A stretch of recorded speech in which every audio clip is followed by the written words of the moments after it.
ayah bicara cerita tentang gempa bumi, misalnya kayak gitu. Nah, kemudian ini pekerjaan-pekerjaan ya, yang paling tinggi ada skornya adalah psikolog.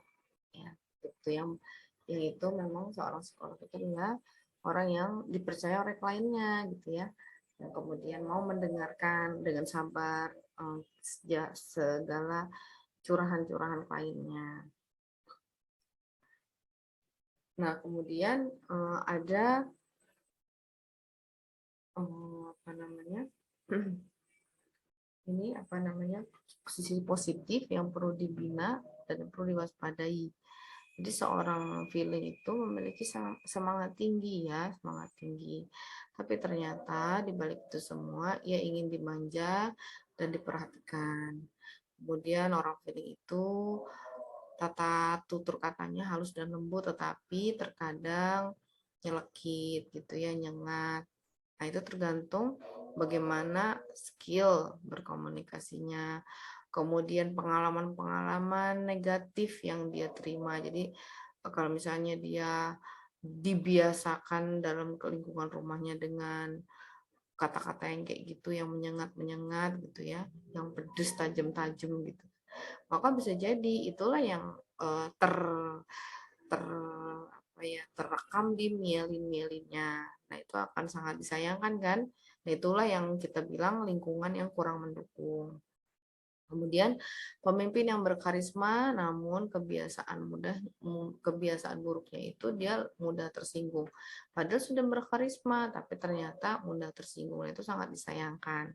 Jadi kalau misalnya mudah tersinggungnya itu dinetralisir dengan misalnya banyak-banyak bergaul, banyak mendengar apa namanya sisi sisi lain dari cerita orang lain, banyak dia bergaul ya intinya ya.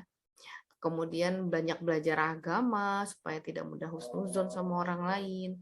Nah, ini maka karismanya dia akan semakin tajam, akan semakin kuat dan sifat mudah tersinggungnya itu akan semakin terkikis. Kemudian penolong namun menghitung nilai balas budi.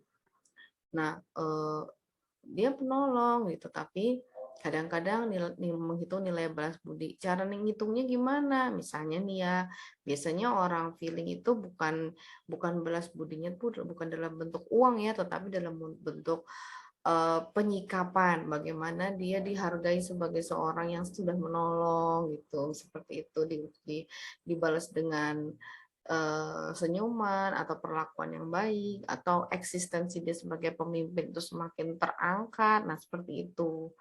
Nah, jadi apa namanya? Jika misalnya diri kita tidak ada rasa-rasa menghitung nilai balas budi, nah bisa jadi gitu ya, kita tanpa kita sadari kita itu sudah mengikisnya dengan pendidikan-pendidikan yang sudah kita dapatkan, seseorang feeling dapatkan dalam sekolahnya, dalam mungkin pengajian-pengajian dia ikuti, sehingga menolongnya udah nggak pakai balas budi lagi. Mungkin bisa saja terjadi seperti itu tanpa disadari ya.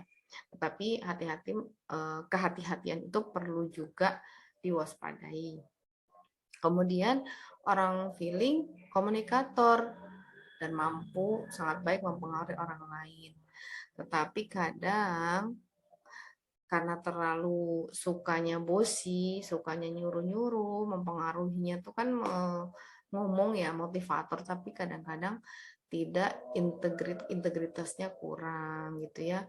Ngomong aja untuk orang lain, tapi ternyata dia yang perlu diwaspadai, dia pinter ngomong tapi dia ternyata nggak pinter melaksanakannya. Nah, itu yang sangat disayangkan ya, jika ada orang feeling yang seperti itu. Udah pinter, mau jangan sedih, tapi nggak taunya dia sendiri kalau menghadapi masalah yang sama juga terpuruk. Lebih terpuruk lagi daripada orang lain. Nah, seperti itu. Atau apa namanya, bekerja keras, menghargai waktu dan sebagainya misalnya seperti itu. Ternyata dia sendiri yang lemah. Nah, itu juga berbahaya orang feeling kalau seperti itu. Jadi perlu dia sadari, negatif-negatifnya perlu dia sadari dan diwaspadai. Dan kalau memang ngerasa ada, diminimalisir, dikikis dengan ya belajar untuk eh, membiasakan melakukan integritas terhadap apa yang diucapkannya dari hal-hal yang paling kecil gitu ya. Kemudian mampu berempati, namun kadang lamban beraksi. Nah, bedanya sama insting, orang insting itu misalnya ada kejadian apa dia langsung bereaksi. Kadang-kadang bereaksinya ya kadang-kadang kurang tepat. Tetapi kalau orang feeling dia uh, langsung berempati gitu, tetapi cuma empati toh, lamban beraksi. Nah, seperti itu. Nah, ini juga patut diwaspadai oleh orang feeling, apalagi orang feeling tuh yang sudah dia kasihan, empati, dia nyuruh orang lain gitu, nyuruh orang lain untuk beraksi. Nah, jadi tentunya sebagai seorang dewasa, teman-teman paham ya maksudnya ketika berempati terus harus beraksi itu berempati untuk hal-hal apa dan kapan beraksi sendiri dan kapan memang bisa mendelegasikan kepada orang lain seperti itu. Nah, ini adalah ruang yang besar untuk bisa didiskusikan seperti itu. Baik, kita lanjutkan ya slide selanjutnya. Nah, ini adalah tadi yang sudah saya sampaikan tentang 10 sifat feeling introvert yang tulisannya di sini campur-campur ya. Ini di sini campur. Kalau ini saya langsung jadikan 10 ya, ciri-ciri